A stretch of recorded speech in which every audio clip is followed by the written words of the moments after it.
The CIA wrote a report admitting its own program was illegal. The man who wrote it was reassigned. The man who ran it was promoted. And for 7 years, 7,200 Americans had no idea their government was watching them. By 1967, the United States was fracturing. Anti-war protests were spreading across college campuses. Civil rights demonstrations filled the streets. And somewhere inside the highest levels of American intelligence, a decision was made. Not to monitor foreign threats, but to turn the apparatus of the CIA inward, toward American citizens on American soil. That decision had a name: Operation Chaos. It ran from 1967 to 1974. It built files on 7,200 Americans and indexed over 300,000 individuals, journalists, activists, students, professors, people whose only crime was dissent. The CIA's founding charter, the National Security Act of 1947, was explicit. The agency had no law enforcement authority. It was prohibited from conducting domestic operations. Operation Chaos violated that charter from its first day to its last. President Lyndon Johnson ordered the CIA to find proof that the anti-war movement was being funded and directed by foreign powers. That was the justification: foreign influence. But the intelligence kept coming back the same way: no credible foreign control. The movement was homegrown, organic, American. That answer wasn't acceptable. So the program expanded anyway because the surveillance was never really about foreign threats. It was about controlling dissent. Richard Helms, director of Central Intelligence, signed off. James Angleton, the CIA's counterintelligence chief, provided institutional cover. The program burrowed into activist organizations, infiltrated campus groups, and fed information to the FBI. Files accumulated, names multiplied, and then in 1973, the CIA's own Inspector General completed an internal review. The conclusion was unambiguous. Operation Chaos had exceeded the agency's legal authority.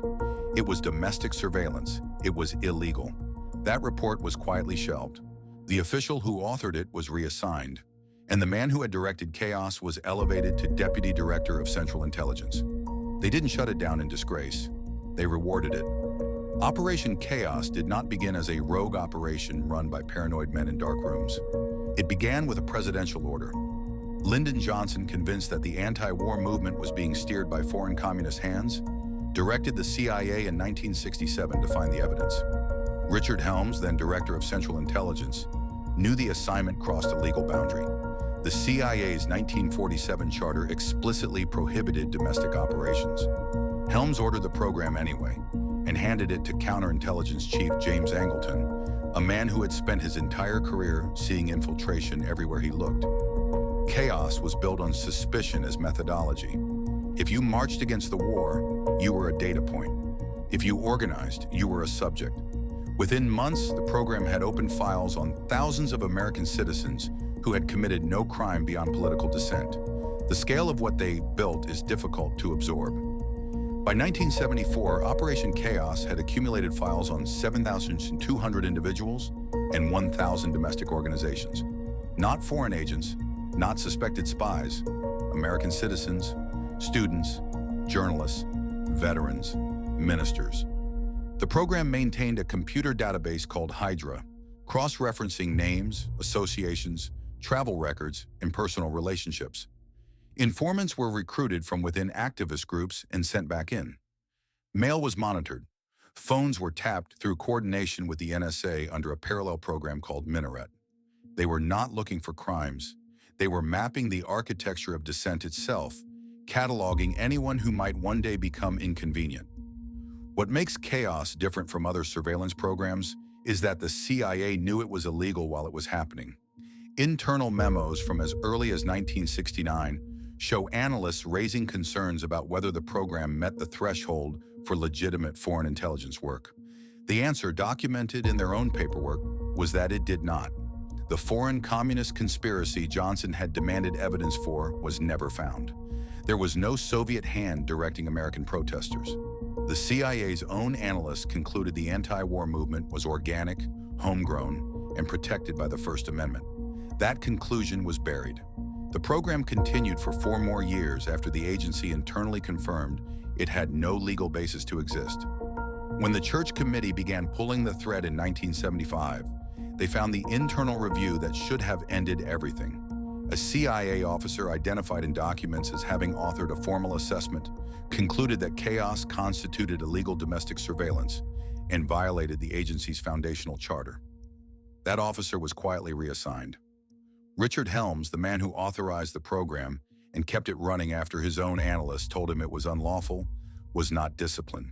He was appointed ambassador to Iran by Richard Nixon. James Angleton, the operational architect of chaos, resigned only after his role in a separate illegal mail opening program became public. The men who built the machine faced no legal consequences. The man who documented why the machine was criminal disappeared from the conversation entirely. The institutional response to exposure followed a pattern that by now should feel familiar. They acknowledged the program existed. They described it as a regrettable excess of the era. They pointed to the church committee as proof the system had corrected itself. What they did not explain was how an agency that internally documented its own law-breaking continued that program for years without a single intervention from the oversight structures that were supposed to prevent exactly this. No inspector general halted it, no congressional committee was briefed, no court was consulted. Chaos ran because the people running it believed dissent itself was the threat, and the institutions designed to stop them either did not know or did not ask. By 1967, the CIA had a problem. The anti-war movement was growing, student organizations were radicalizing, and the agency's leadership had convinced itself that foreign powers had to be pulling the strings. So Richard Helms authorized what became Operation Chaos, a program that would spend 7 years building files on 7,200 American citizens and infiltrating domestic protest groups, all of it explicitly prohibited by the National Security Act that created the CIA in the first place. The agency was chartered for foreign intelligence. It had no legal mandate to operate on American soil against American people. They knew this. They did it anyway. What makes this more than a story about institutional overreach is what happened when the truth surfaced internally. The CIA's own review concluded in writing that chaos had violated its founding charter. The analyst who documented those violations was quietly reassigned. The program's director, Richard Ober, was not disciplined, not removed, not investigated. He was absorbed into the National Security Council staff, where his expertise in surveilling Americans became someone else's asset. James Angleton, who oversaw counterintelligence and whose paranoid architecture made chaos possible, operated for years after the program ended, before Congress finally dragged the whole structure into the light through the Church Committee in 1975. Even then, the men responsible faced no criminal charges. The files on 7,200 people had already been compiled, cross-referenced, and used. Whatever was done with them, they never told us. This is the pattern they repeat every time. Build the program, classify the records, promote the architects, and wait for public attention to move on. Operation Chaos was not an accident or an aberration. It was a documented, internally acknowledged crime that produced zero accountability and established a template that did not end in 1974 when the program was officially shuttered. What do you think happened to those files? And who do you think was still using them after Chaos officially ended? Drop your theory in the comments because that thread is going to be something. If this is the kind of history they would rather you never found, subscribe now because every week we dig up another story they hoped you'd never find.